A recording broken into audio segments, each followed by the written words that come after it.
Welcome, everyone, to the Wealthwise podcast with Maggie Tax Advisory and Wealth Advisors. I'm Chris Maggie. I'm here with Sam and also Jacqueline. So we're glad to be here and excited for what's coming up next. Yes, I am super excited. And this week is the first time Sam is on our show. It is. So Sam, how are you feeling? Are you feeling nervous, excited? Feeling good. I'm, a face for camera, not so much a voice, but feeling good. How about yourself? Yeah. Well, I'm doing great. We are coming off of a holiday weekend, so I want to ask you guys how that is. But before we get into that, Sam, can you give us a little glimpse at why you're at Maggie? What do you do at Maggie? And how long have you been there? I'm the guy in the corner who does nothing. No, I do a lot of Maggie. So I came with these guys a while now, but we met through a third-party money, Gradient Investments, actually. We're using for money manager. And they put us in touch. I was over on the Miami side of Florida.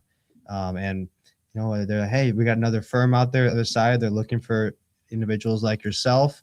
We got into contact, and it was a great fit, I'd say. A lot of values aligned, very, very family-oriented, client-focused, not trying to sell stuff, more focused on the strategy overall. So that's kind of how we got into contact in a quick nutshell. But I'm so glad to be here. Yeah. Yeah. So you're telling me that you came from the party side to not party. It's funny to say that, and it's so true. I mean, like Miami versus Tampa, it's such a drastic difference between the social life. It's crazy. I prefer Tampa, actually, personally. Okay. It's a little more laid back, and I'm from the Midwest originally, so it's a little more Midwestern feel out here. On the other side, it's all city. No matter where you go, it's just city. City. Out here, you can go 20 minutes outside of Tampa, and you're in the country, or country-esque. More land. Other side, not happening. Out of the swamp. And it's definitely more family oriented, which is why, Maggie, you guys work with so many different families and couples and relationships. And so it's definitely the side where to do that, right? Absolutely. He's been a great addition. We saw a lot of value in him to help our firm because there's so many people that need assistance. We do complete planning, as everyone knows, tax planning, investment planning, income planning, estate planning. And Sam, just with his knowledge and the way he talks to people and he cares about people, it's a great fit. So we're glad to have him. Well, perfect. Well, hopefully Sam will, enjoy this episode enough to come back for more. But I'll ask you that towards the end. Sure. And so how was your weekends? Chris, we'll start with you. I know we're coming off of a holiday weekend. So what did you do? Well, we have the ability to do these stay K, I guess they call it. Okay. But anyway, we went to St. Pete, which is local. It's about 25 minutes away. And we just stayed at a nice resort. Just got away for a little bit, with traveling with our kids and throughout the whole year and work. There's not a lot of time for personal time. Yeah. So instead of traveling or doing anything crazy, we were able to just stay local, get away, stay by the pool, had a good couple nights out and eat. And then that's all we need. So I don't need much. I just need to a little brief time to breathe and also maybe play around in golf. So that's what we did. Did you hit the resort gym? I sure did. Absolutely. Of course you did. Of course you did, Chris. Why would I not? You wake up early, just the alarm, you don't have to set it. Just you wake up and guess what? You got to do something while everyone else is sleeping. So why not get a workout in? Yeah, I can say, Sam, you probably hit the gym this weekend too, didn't you? Absolutely. If I don't, I go a little bit crazy. So that's right. The gym is a part of life. Yes. Well, what else did you do? Anything fun? Yeah, so I shot a lot of fireworks, probably too many. That's all my money was getting fireworks and then watching fireworks. Like explosions. Being a military guy, watching things blow up is always a good time. Yes. So it was a good time. Can't complain. Barbecued. Yeah. Friends and family. So it's a different holiday. Did either of you have a hot dog? No, I had steak. We had, I had steak. Okay, well, I think a 4th of July tradition is a hot dog, but I'm not going to argue with you. So steak is superior. Yes. But as we kind of, I mean, this year for the 4th of July, it was 250th anniversary, which is crazy. And there's some new stuff coming in because of this anniversary and this date. And one of those things is called a Trump account. And it Yeah. went into effect on July 4th of this year, so Yes. 2026. So we're going to kind of touch base on what a Trump account is, what it does, and what's the purpose of it. So, Chris, why Absolutely. don't you start us off with what is a Trump account? Well, that's it. It was Trump came out with this, which is really beneficial for children who were born January 1st of 2025 last year through December 31st of 2028. So this was designed by him to help families build long-term wealth for children through the stock market investing. That's what it was designed to do. So what they do is they receive a one-time $1,000 federal contribution, and family members each and every year can contribute up to $5,000 per year added to this account. So it's a way to, it's $1,000 seed, they call it. It's a way to get things going. Employers in the future can contribute up to $2,500 annually. So they want the ability to get the kids going.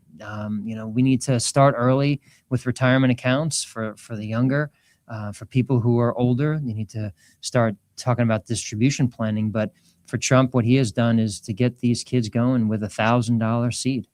Yeah. So, Sam, what is the purpose of getting started early like this? Oh yeah, I mean, compound investing works wonders. It's $1,000. I mean, it's a small, not a lot of money, but when you're young, 1 years old, 2 years old, that can grow a long way. And the nice thing about the Trump accounts too is that $2,500 that your employer can contribute, that's tax free. So if you have a job, you can use that as competitive advantage from your employer. It's like free money going into your kid's account. Now, the interesting thing with the Trump accounts as well is once you hit 18, unlike the uniform gift to minors, the UTMA, or the uniform transfer to minors, UTMA, that becomes the kid's control once they're 18, 20, whatever the age is per state. But with the Trump accounts, it's treated more like a IRA is the idea of it. So once they hit 18, it's going to be rolled over into an IRA is the thought process. So it's meant to build long-term wealth, and he used that compounding early.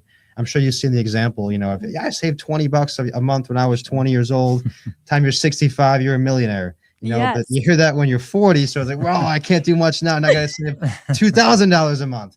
Well, the earlier you start, compounding works more on your side to let that snowball grow. Yeah. So it's a huge impact, I'd say. Yeah, and I even asked my parents why they didn't buy me a house at age 15, But you're right. I mean, the math behind it is really to, Donald Trump, who's our president, is trying to start something to compound and kind of work for you long term. Yeah. And with the money, I mean, even with just the $1,000, it works out to be upwards of more than 6 figures for a person if you don't contribute to it, as a parent. And I know that without the $1,000, so Chris, you kind of touched on a new child, but what about the children that are already children, and that does it benefit them? Well, you want to start early, right? We talked about the family tradition part of being American is to own a home.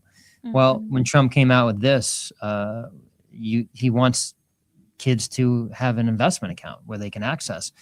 And that's key. If you can start early and get things going and contribute to it and feed it, you can't start over, but you can always start now. And, Sam mentioned age 40. It doesn't mean that, it's over. You can start now. There's many people who started their retirement at 60 years old. They started saving, and then they worked 10 years, and then boom, they got a retirement. So, it's never too late. You can always start. So people who are listening and watching this, this is great for the kids. You don't have to have earned income like a job to start putting money away. Families, if they have grandparents and parents who care, this is a perfect spot for them to start an account. And then if they have more money that they can give to their kids, you can always start something else, and we can help them along the way. Yeah. That's a big piece. Like if you're under, even if you were born before that 2025 mark, you can still utilize it if you're under 18 years old. So it's not like you just don't get that $1,000 seed money. That's the only Right, difference. right. Which, again, go a long way, but it doesn't mean don't do it. I would say. I mean, Yeah. Yeah, uh, it's never too late, right? so- And I would also say that you have to opt into these accounts. They are not automatic, and especially Mhm. that seed money. Right. And so you do have to go to, trumpaccounts.gov, but it's an Mhm. easy application. You just kind of fill it out, and you can get that seed money into your child's account for you. Yeah, there's a form 4547. That's Mhm. the IRS form that you got to file, but that's what gets the kid enrolled. You have to have a social security number, obviously, but Mhm. other than that, you're good. And why not start now? Mhm. Absolutely. Well, so Sam, you touched on this is kind of similar to a traditional IRA. What are similarities? Why can't children just do a Roth IRA? Yeah. Is that an Mhm. option in the future? What kind of happens? Yeah, no, that's a great point. So let's take a step back. With the IRAs, to put any money into an IRA or individual retirement account, you have to have what Chris mentioned, earned income or a job. Mm. W-2 Mhm. wages, a contractor, some sort of income coming in that you're paying taxes on. Mhm. That's not passive. Like so active employment.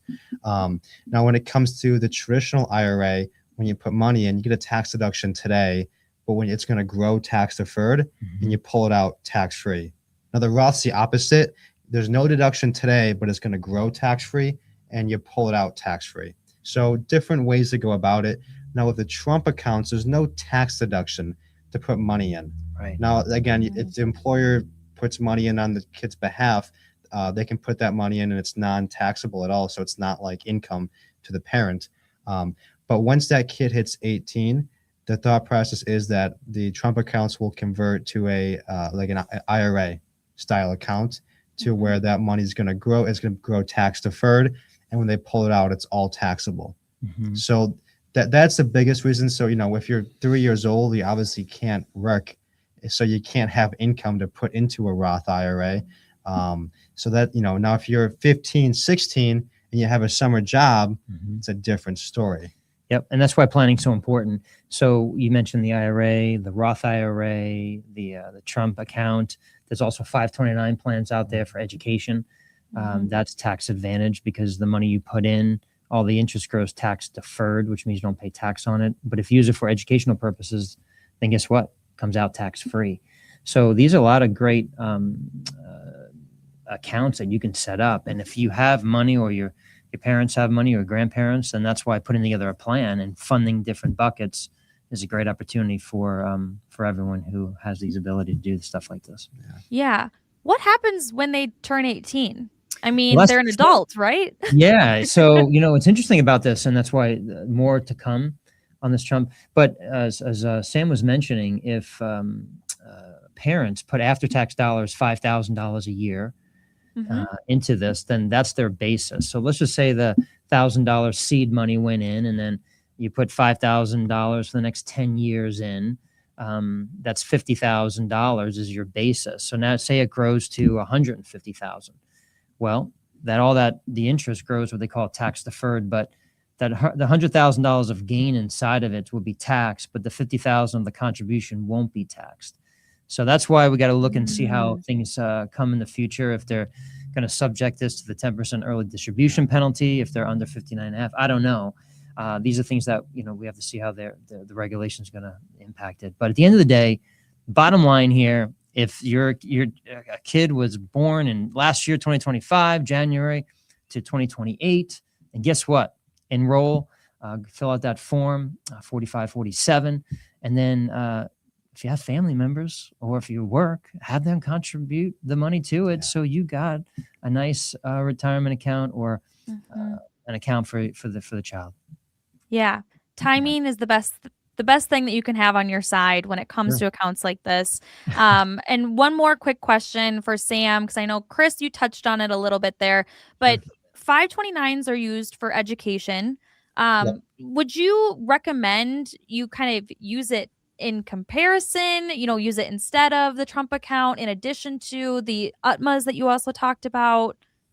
Yeah, so it goes very much into the bucket planning approach where a 529 is great, but it specifically shines in education. So, if your kid is for sure going to go to college, a 529 plan is generally the best vehicle to save for that because of the tax savings. With the Trump accounts, not that it's bad, but it's not as geared advantageous for education like the 529 plan is. Now, the fallback of the 529 is, well, what happens if your kid doesn't go to college? Or like in my case, joins the military and you get the GI Bill. Or maybe you get scholarships and grants and you don't need that money. That's where the fallback of the 529 is. Now, again, with tax law, it's always changing. Right now, there's the ability you can convert that into an IRA, Roth IRA. But again, that could change this midterm election. I don't know. So when it comes to, is it better? It just depends. It depends on what your goal is. If your kid's for sure going to go to college, 529 plan is the way to go. But again, the Trump account, I think, has more flexibility. A gift to minor account has more flexibility than a 529 plan generally does. So it really depends on what your goals are. And there's different funding contributions too. So if you have the funds, you could do, all three accounts. I mean, nothing's stopping you. Absolutely. And that's why putting together a plan, even from an infant to someone who's 60, 65, 75, so important. So, if you have questions, pick up the phone, schedule a time to meet with us. We'd love to steer you in the right direction on what's the best account to help your child or loved one. Well, Chris, how do they get a hold of you? Well, that's simple. Pick up the phone, schedule a time to meet with us. Visit our website at maggitax.com. There's so much information right there. 833-MAGGIE-TAX, MAGGITAX.com. There's so much information on our website. Pick up the phone, schedule a time to meet with us. We'll love to chat with you and answer any questions that you might have. Well, thank you, Chris. Thank you, Sam. Sam, how was it? I mean, are you going to come back? I don't know, man. I don't know. They're bribing me to come back, so I might. I'm kicking them under the table. As long as they give me these energy drinks, we're good. Yes, I completely understand. Well, have a fantastic rest of your week. This was a fantastic episode. I'm so excited to talk about Trump accounts now that they are active. And we'll see you guys next time on Wealthwise with Maggie. Thanks, Jacqueline.